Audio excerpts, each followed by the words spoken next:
M'dzina la Tate ndi la Mwana ndi la Mzimu Woyera. Amen. Mawa wa lachiwiri pa 19 March 2024 ndipo lero mpingo onse inde tikuchita chaka cha Yosefe Woyera amene anali mwamuna wa Maria komanso bambo wa Yesu.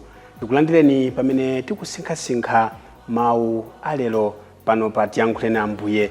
Mawu oyamba akuchokera m'buku lachiwiri la Samuel mutu 7 ndime 4 mpaka 5 nkudzapitiriza ndi ndime 12 mpaka 14 nkudzamaliza ndi ndime 16. Amene akutiwerengera mawu oyamba ndi Jane Chambwinja, wophunzira pa Catholic University of Malawi mu Archdiocese ya Blantyre. Mawu achiwiri akuchokera mu kalata ya Paulo Woyera kwa Aroma mutu 4 ndime 13 kudzapitiriza ndi ndime 16 mpaka 18 kudzamaliza ndi ndime 22. Amene akutiwerengera mawu achiwiri ndi Lucius Losi, wophunzira pa Catholic University of Malawi mu Archdiocese ya Blantyre.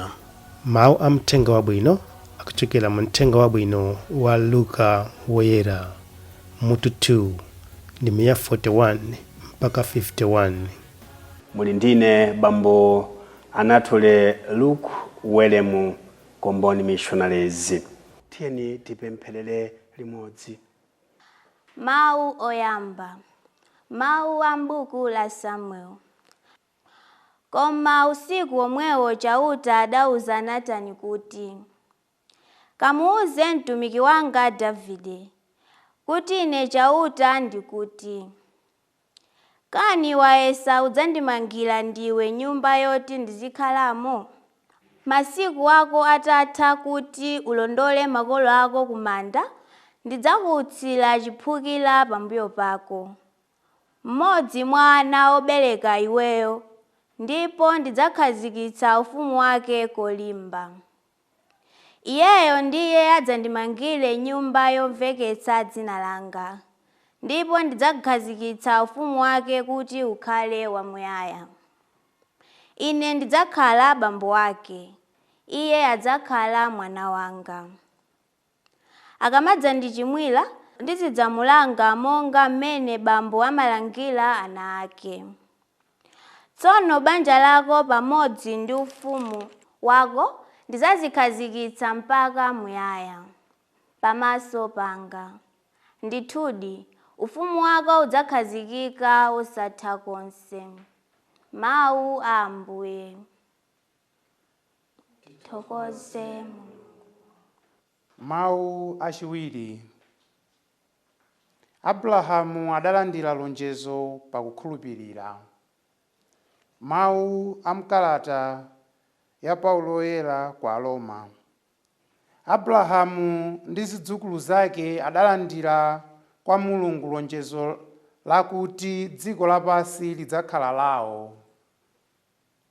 Adalandira lonjezo osati chifukwa cha kusunga malamulo koma chifukwa cha chilungamo chofumira mchikhulupiriro. Ngati ndodalira malamulo okha amene adzalandire zimene Mulungu adalonjeza, ndiye kuti chikhulupiriro nchopanda pake, ndipo lonjezo lija lilibe phindu.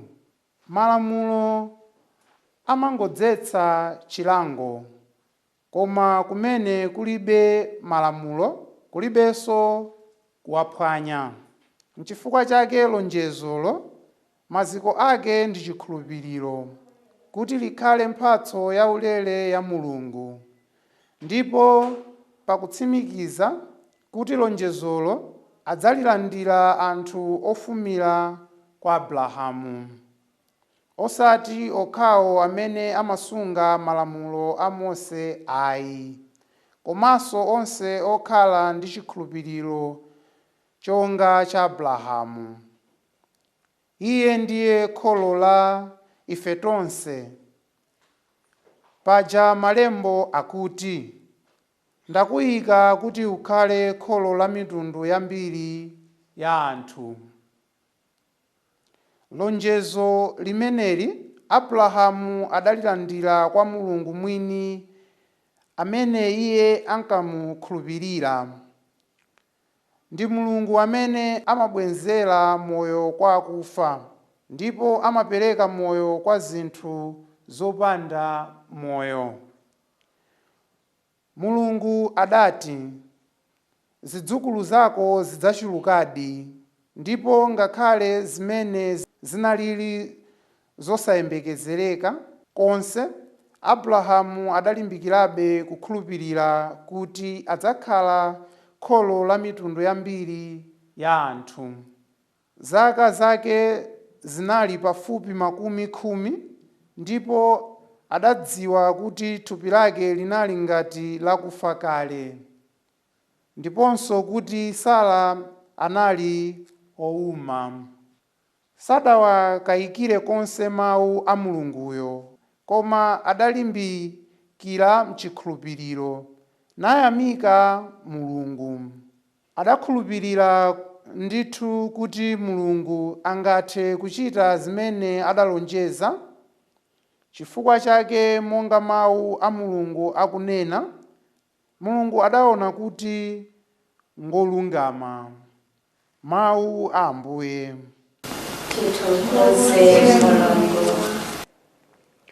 Ambuye akhale nanu. Mawu amuthenga wabwino monga adalembera Luka Woyera. Welemu kwa inu Ambuye. Luka mutu wachiwiri ndime ya 41 kulekera 51. Yesu apezeka pakati pa aphunzitsi.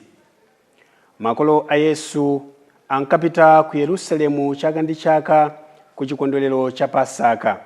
Pamene Yesu anali ndi zaka 12, iwo adapita kumeneko monga adazolowerera. Masiku a chikondwerero atatha, adanyamuka kumabwerera kwawo. Mnyamata uja Yesu nkutsalira ku Yerusalemu, makolo ake osadziwa. Iwo ankayesa kuti ali pamodzi ndi anzawo aulendo, choncho adayenda ulendo wawo wa tsiku limodzi. Tsono adayamba kumafunafuna pakati pa abale awo ndi abwenzi awo. Ataona kuti sakumpeza, adabwerera ku Yerusalemu akumufunafuna ndithu. Patapita masiku atatu, adampeza m'nyumba ya Mulungu atakhala pakati pa aphunzitsi, akumvetsera mawu awo, ndipo akuwafunsa mafunso. Onse amene ankamva mawu ake ankadabwa ndi mayankho ake anzeru. Pamene makolo ake adamuona, adadabwa, ndipo mayi wake adamfunsa kuti, mwana iwe, watisautsiranji chotere? Ine ndi bambo wako tavutika nkukufunafuna. Koma Yesu adati, mumandifunafuna chifukwa chani? Kani simumadziwa kuti ndiyenera kupezeka m'nyumba ya Atate anga? Koma iwo sadamvetse zimene adawayankhazo. Umenewu ndi uthenga wa Ambuye. Welemu kwa inu Ambuye Yesu Khristu. Monga tikunenera kuti lero pa 19 March 2024 tikupanga chaka cha Yosefe Woyera, amene mutu wake kwambiri lero timasinkhasinkha za Yosefe, Mwamuna wa Mariya ndi bambo wake a Yesu. Pamene pa 1 Meyi paja pamakhalanso chaka cha Yosefe, pamene mutu wake kwambiri timasinkhasinkha za ntchito imene amagwira ngati munthu. Yosefe ndi Mariya anali adindo olera bwino mwana Yesu, ndipo amamutsatira bwino mogwirizana ndi Mariya.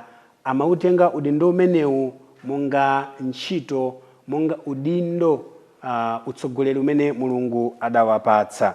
Tamva mayi Mariya akumuwuza Yesu kuti mwana iwe watisautsiranji chotere, ine ndi bambo wako tavutika nkumakufunafuna. Ine ndi bambo wako. Bambo wakewo amatanthauza Yosefe, ndipo tikudziwa bwino paja Yosefe anali omupeza Ambuye Yesu. Pa Chingerezi mwina zimveke bwino a foster father, anali bambo omupeza.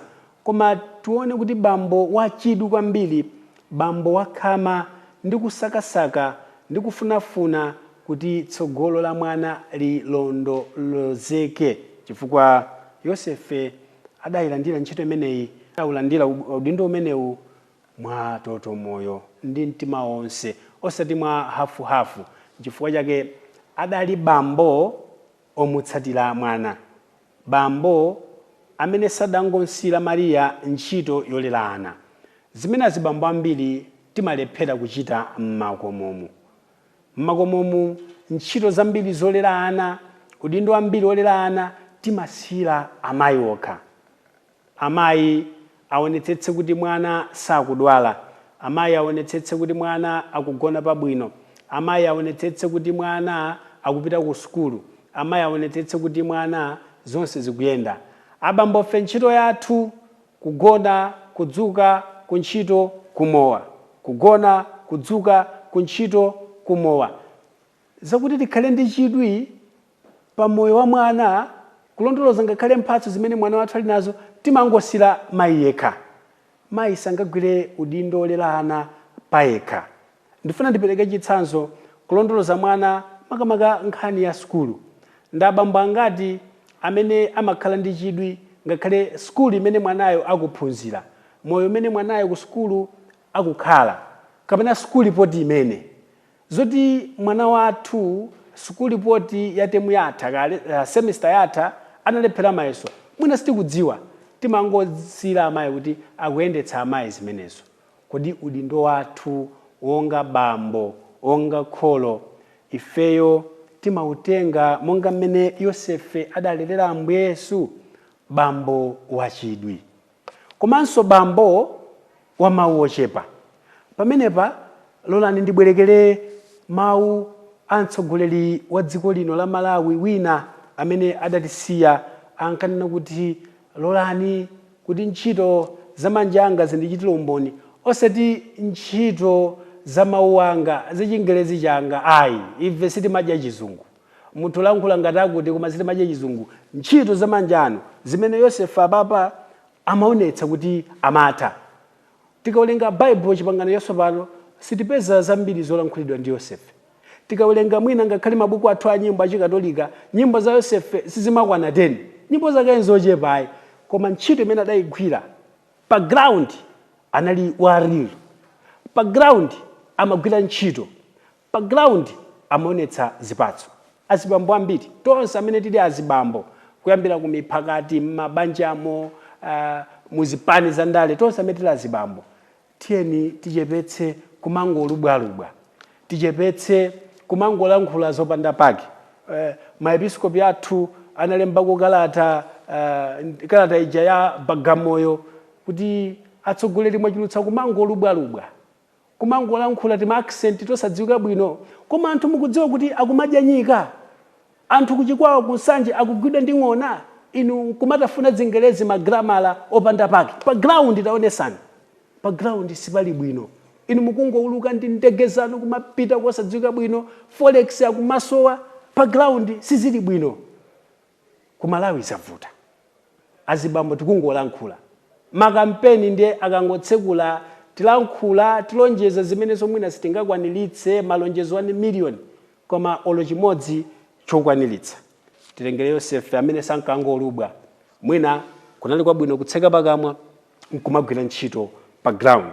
Yosefe Woyera, bambo wa Yesu amenenso ndi mwamuna wa Mariya, zibambo wa mawu ochepa, azibambo m'manyumbamo, azibambo m'miphakati, azibambo muzipani za ndale, azibambo mu mpingo, tiyeni pa ground tigwire ntchito monga Yosefe Woyera. Komanso tu Yosefe amasamala banja lake pogwiritsa ntchito maluso amene Mulungu adampasa. Ntchito imene amagwira yodziwika ndinali yopala matabwa. Kupyolera mu ntchito imene yoyo sadali munthu omangopempha ayi, sadali munthu omangoenda bawo yayi, sadali munthu omangopanga sports betting. Nzibambo mkulukulu ati ukasewera aviator, nzibambo mkulukulu ati kupita kunjuga, nzibambo mkulukulu sports betting, premier bet ndiye kumaitsatira bwinobwino. Tikuononga ndalama zambiri, and we become addicted to such kind of games and plays without bringing anything at our homes. Kumasaukisa banja chifukwa chakuti tikukwaniritsa kugwiritsa ntchito maluso amene Mulungu adatipatsa. Ntchito ya Yosefe imadziwika. If you want, in today's language, the hustle of Joseph was known. He was a carpenter. Anali mpalamatabwa. Azimayi mabanjamo, kodi ntchito ya mwamuna wanu imadziwika? Chimene chimabweretsa usipa, chimene chimabweretsa nyama pa tebulopo, ntchito ya bambo mmaidziwa? Maria kumfunsa kuti adada amagwira ntchito yanji, analopala matabwa, amakhoma ma coffee table, matebulo ndi zina zotero. Amuna athu amagwira ntchito yanji? Kodi ahazibandi athu ali ndi ntchito yanji? Kufunsani, ati ndabambo othamanga mtauni, ndabambo othamanga mtauni, kuthamanga mwina ndi amene amadula anthu ziwalotu. Tifufuzana azimayi, azibambo amagwira ntchito zotani? Azitiuza. Tisamangolandira majumbo koma kumafunsa kuti daddy, band of joy, I'm happily married, koma kodi mphatso mubweretsa azimagwira ntchito yanji? Mwina mudakwatiwana anzigawenga. Yosefe Woyera kutiphunzitsa kuti Mulungu adatipatsa maluso osiyanasiyana, ntchito zosiyanasiyana tizinyadire. Kupyolera mu ntchito zimenezi Mulungu adzatipatsa madalitso ochuluka. Tidzakhala ndi ndalama zozipezera tokha mwaufulu, komanso sitidzakhala anthu omangopempha. Kuyendetsa banja chifukwa chopempha sizona. Tiyena abambo, Mulungu atibwenzere ufulu wathu, tikhale ndi dignity yathu, posakhala abambo achabechabe, ochezera kumowa, ochezera ku premier bet, ochezera kuchova njuga, mapanga play ya vieta. Tigwire ntchito ndi manja athu, tikatero tidzapereka ulemu ku banja lathu, komanso tidzapereka ulemu kwa ana athu. Ambuye adalitse chaka chimenechi mu dzina la Atate ndi la Mwana ndi la Mzimu Woyera. Amen. Jioni, fuko la malogoteka.